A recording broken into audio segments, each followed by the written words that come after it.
Tomato একটি জনপ্রিয় এবং পুষ্টিকর সবজি। নিচে টমেটো খাওয়ার উপকারিতা এবং অপকারিতাগুলো সুন্দরভাবে সাজানো হল। উপকারিতা: অ্যান্টিঅক্সিডেন্ট সমৃদ্ধ। টমেটোতে লাইকোপিন নামক অ্যান্টিঅক্সিডেন্ট থাকে, যা ক্যান্সার প্রতিরোধে, ত্বক ও হৃদযন্ত্রের জন্য উপকারী। হৃদরোগ প্রতিরোধ: এটি কোলেস্টেরল কমাতে এবং রক্তচাপ নিয়ন্ত্রণে সাহায্য করে। চোখের জন্য ভালো। ভিটামিন এ ও বিটা ক্যারোটিন চোখের দৃষ্টিশক্তি বাড়াতে সাহায্য করে। ত্বকের স্বাস্থ্য রক্ষা করে। টমেটো ত্বকের উজ্জ্বলতা বাড়ায় এবং ব্রণ কমাতে সাহায্য করে। হজমে সহায়ক: টমেটোর ফাইবার হজম প্রক্রিয়াকে সঠিক রাখে এবং কোষ্ঠকাঠিন্য দূর করে।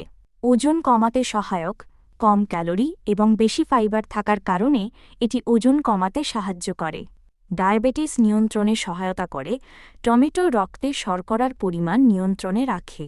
অপকারিতা: অম্লতা বা অ্যাসিডিটির সমস্যা।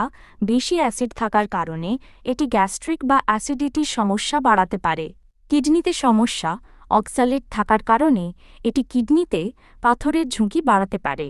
অ্যালার্জি: কিছু মানুষের ত্বকে চুলকানি বা র্যাশ হতে পারে। গাঁটে ব্যথা। বাতের সমস্যা থাকলে এটি ব্যথা বাড়িয়ে দিতে পারে। পরামর্শ: তাজা ও পাকা টমেটো খাওয়ার জন্য ভালো। প্রতিদিন 1 থেকে 2টি টমেটো খাওয়া নিরাপদ। যাদের গ্যাস্ট্রিক, কিডনি বা অ্যালার্জির সমস্যা আছে তাদের ডাক্তারের পরামর্শ নিয়ে টমেটো খাওয়া উচিত। এই তথ্যগুলো আপনার জন্য কিভাবে আরও সহায়ক হতে পারে?